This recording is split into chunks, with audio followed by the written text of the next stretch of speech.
From 1964, a series of atrocious murders took place on the territories of Dąbrowa Basin and Upper Silesia, Poland. There was only one thing in common with all the people who were attacked and killed brutally. They were all women. The unknown murderer was notoriously known as the Zagłębie Vampire, and as long as the murderer was on the loose, the streets of all the nearby areas were engulfed in fear.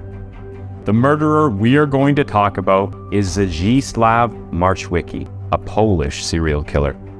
This is the story of his heinous reign from 1964 to 1970.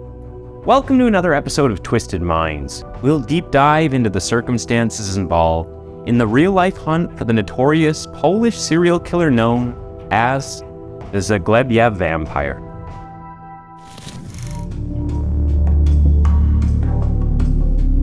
Many people know the story of Zdzisław Marchwicki, and many people remember that he was a cruel killer. However, only a few of them know the past of the Zagłębie Vampire. Marchwicki was born to a low-class family on October 8, 1927. They lived in Dąbrowa Górnicza, a city in southern Poland. His father had married 5 times, so he belonged to a dysfunctional family. Being an alcoholic, his father never supported his family. His mother, although unemployed, had to take care of the children. He had 3 brothers and a sister. All of his siblings were later found to be involved in what he did. He didn't complete his studies because of his average intelligence and his lack of interest in studying. While not much information is available regarding his early life, some tidbits were found in his prison diary, in which he wrote that his mother died very early, and he was not a good student because he preferred to pick up girls instead of studying. There were some records of him working as a miner in the Zawadski mine in Dąbrowa Górnicza. Following his father's footsteps, Zdzisław also became an alcoholic. His diary also mentioned a woman named Maria Marchwicka. She was apparently his wife. Zdzisław wrote that his marriage to Maria was not going well. He drank heavily and preferred being with his friends instead of spending time with his wife at home. His wife, in turn, complained that Zdzisław was mistreating her. In his writings, early descents to darkness would be revealed. He described that he was fascinated by the sight of dead women when they were defenseless and in disarray. He wrote how much the smell of blood made him shiver. He scratched himself to the point of blood just to feel it.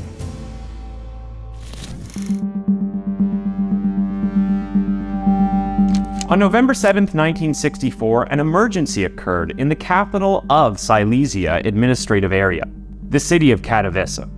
The body of 15-year-old Anna Majczak was found in the city. According to experts, an unknown predator first hit the woman on the head with something heavy, which caused instant death. But the killer inflicted more strong blows to the body of the already dead woman. The corpse was found about 10 meters from the place of the murder. This was indicated by traces of dragging. The autopsy established that she was hit on the head by a heavy object several times. After that, her body was dragged about 10 meters away. Although there were no signs of rape, her coat was unbuttoned, her skirt was lifted, and her genitals were exposed. The murderer was never arrested. Even after the Ministry of Defense investigated, many attacks on women were recorded in the following months.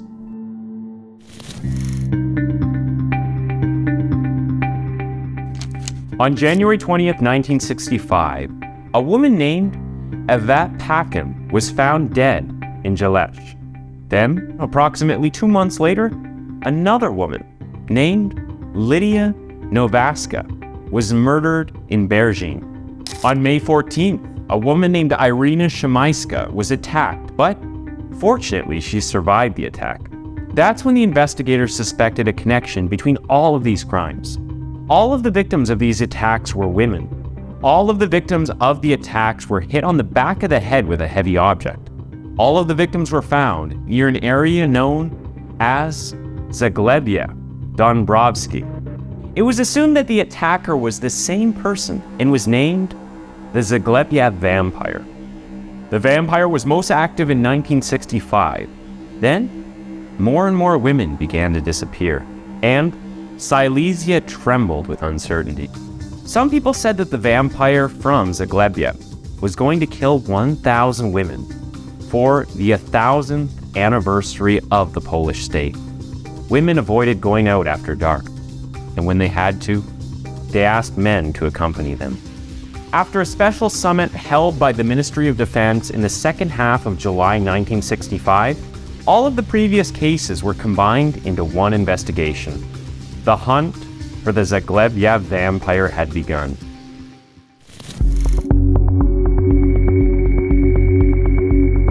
The assaults mostly took place in an open area. The killer followed the victim and then attacked by surprise. He used to knock the victim unconscious by hitting them on the head. He then took the body to a more secluded place. Most of the vampire victims were found in a position with their thighs open. Penetration of the genital area was found in isolated cases. The vampire was never reported to have taken sexual advantage over a victim. The perpetrator's modus operandi also included searching women's handbags, scattering their contents, and stealing some items. A dense communication network and undoubtedly good knowledge of the area by the perpetrator meant that he could act with impunity for a long time, arousing great anxiety and becoming feared by the inhabitants of Zagłębie and Upper Silesia. He mostly attacked women based on 4 local towns. During the first 2 years of activity, the vampire committed as many as 14 crimes. This included 9 murders and 5 cases of attempted murder. In the history of post-war Poland, this case had no precedent.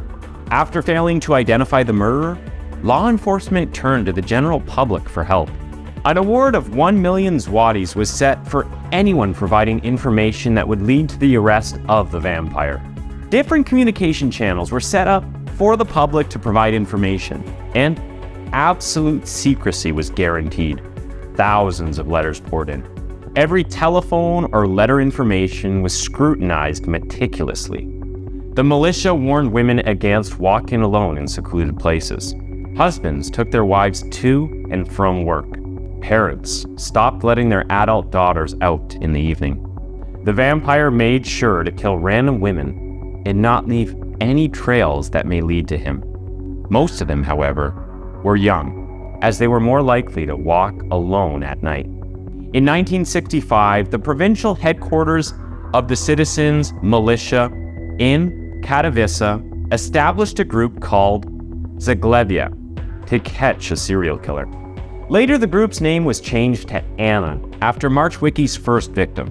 Captain Jerzy Grubar took command of the entire operation. The best militiamen from the operational and investigational services of the Katowice forces were involved in the case.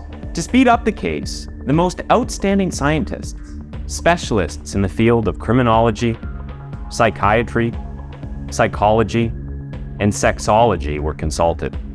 The militia used the latest equipment to detect the perpetrator. Despite all of these efforts, there was still no breakthrough in the investigation. Probably the most breakthrough moment when the case began to unravel was finding the body of Jolenta Gierek. It was found in the Poszemsza River. Young Gierek was the niece of the secretary of the Polish United Workers' Party. Almost 300 men were suspected, including Marchwicki. When creating a profile of the murderer, several different mental and physical characteristics were considered. Attention was also paid to the political motives that may have been involved in the killings. However, as we already know, the vampire from Zagłębie acted by chance. The vampire's last murder was the killing of Jadwiga Kochenka on March 4th, 1970. At that time, a man named Piotr Olszowa was accused of the murder and confessed to committing the crime. He was a mentally ill butcher from Sosnowiec. However, there was no evidence pointing directly to him. A few days later, Olszowa killed his family, set his house on fire, and killed himself. Later, the militia received an anonymous letter indicating that the murder was the last, and they would never catch the killer. It is still unknown who that letter came from. In July 1970, the officers working on the Anna case determined 483 physical and mental characteristics that a wanted serial killer should have based on the analysis of the information collected in the investigation. A group of over 267 suspects was gathered. Among them was Zdzisław Marchwicki. He was arrested after his wife, Maria, filed a report of abuse of her and her children in 1972. Marchwicki, then 45, had previously been punished for insulting militiamen. In the opinion issued by the municipal command of the MO in Czeladź, it was stated that in his place of residence, he was known as an alcoholic who was often detained and punished by the court. 3 days after his arrest on January 9, 1972, a huge photo of Marchwicki appeared in all newspapers in Zagłębie and Silesia with the information that an individual suspected of committing a series of monstrous crimes has been captured.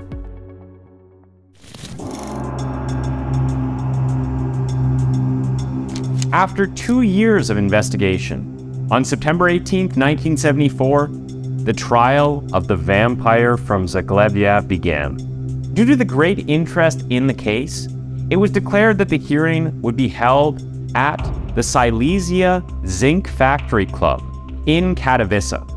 An entrance to the hall, which could accommodate up to 800 people, was ticketed.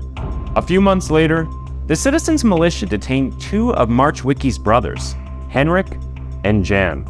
Shortly afterward, Józef Klimczak, complicit in the last crime, was also detained. The circumstantial evidence and the whole process began in the second half of 1974 and ended on July 28, 1975. At that time, the court in Katowice ruled that Zdzisław Marchwicki would be sentenced to death for the murder of 14 women and the attempted murder of 6.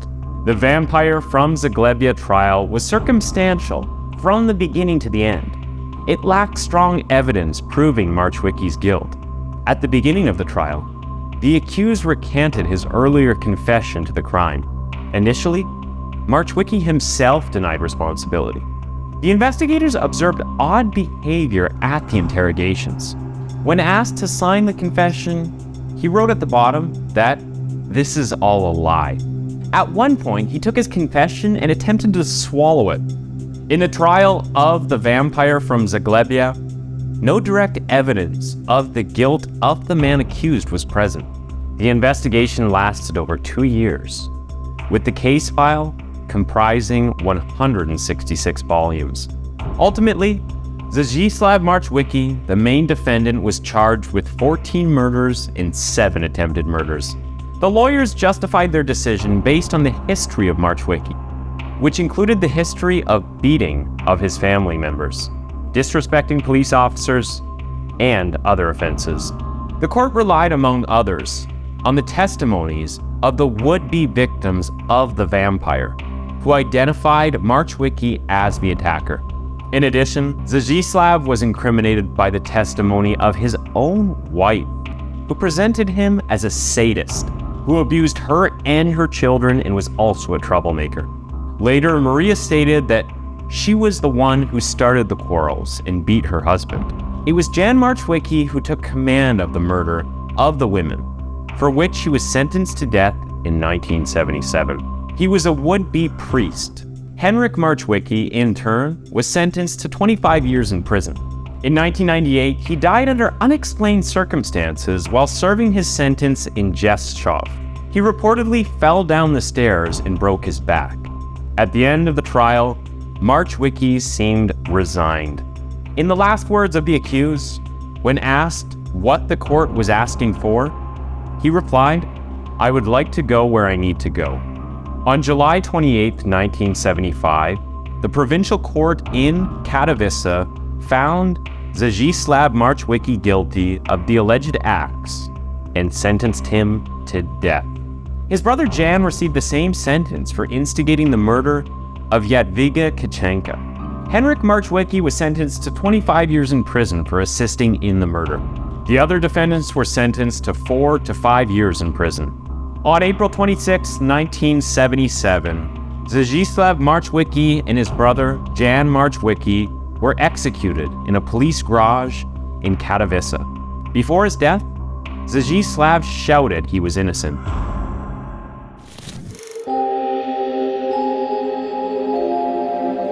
Zdzisław Marchwicki and his murders were widely discussed in the media. A true identity of the vampire became a matter of debate after a local TV program called Paragraph 148, Karaśmierci, questioned Zagłębie Vampire's true identity. To everyone's surprise, Zdzisław Marchwicki was presented as innocent.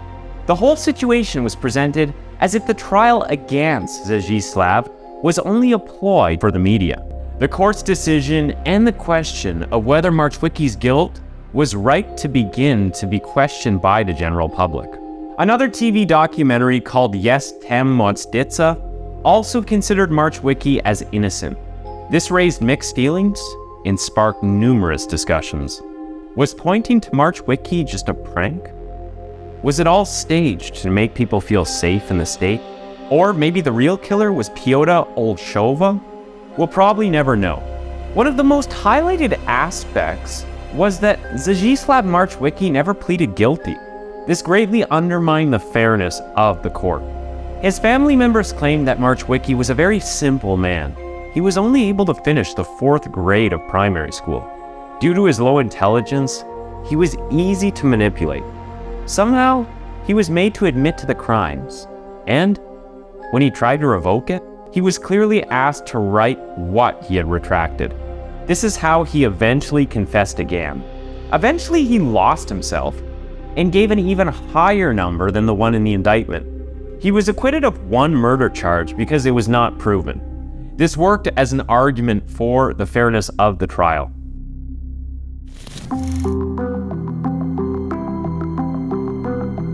In the 1990s, a Krakow journalist, Grażyna Starczak, decided to contact people involved in the Marchwicki brothers' case.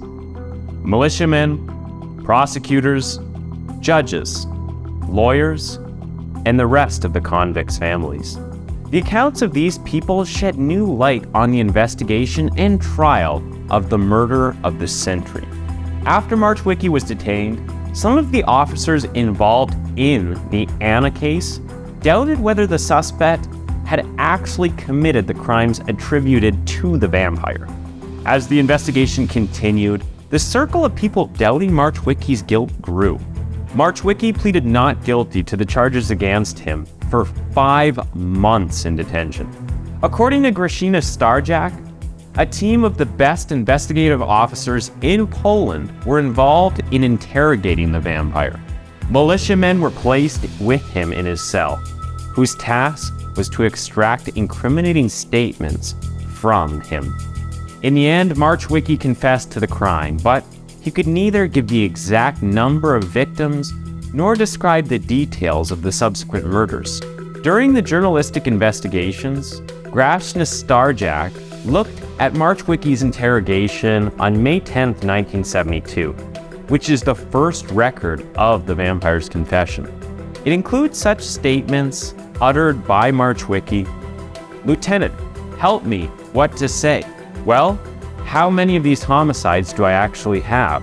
Apart from Marchwicki's confession, there was no strong evidence in the case proving his guilt. The specialist tests he was subject to gave negative results. However, as confirmed by some people closely associated with the Anna case, the officers in charge of the investigation wanted to close the case as soon as possible. The militia needed success. It was said that the Katowice authorities at the time influenced the acceleration of the investigation. When Marchwicki was caught, there was no question of looking for someone else, said the prosecutor, who was involved in the investigation for 5 years and later voluntarily resigned from the case. 20 years after the trial, he said Marchwicki's execution was murder in the majesty of the law. So here it was, the chilling story of a Polish serial killer who ruthlessly murdered 14 women and injured many others. The investigation lasted 2 years. The case of Marchwicki and his relatives consisted of 166 volumes. Zdzisław's sister, Halina Flack, was accused of selling the belongings of the murdered women, which her brother, Zdzisław, gave to her. For years, he was the reason why women in southern Poland lived in constant fear of losing their lives at the hands of a monster. But we are left with one question. Was the killer finally arrested? Thanks for tuning in to Twisted Minds. That was the case of Zdzisław Marchwicki, and why don't you go ahead and click on one of the 2 videos on your screen for another one of our videos.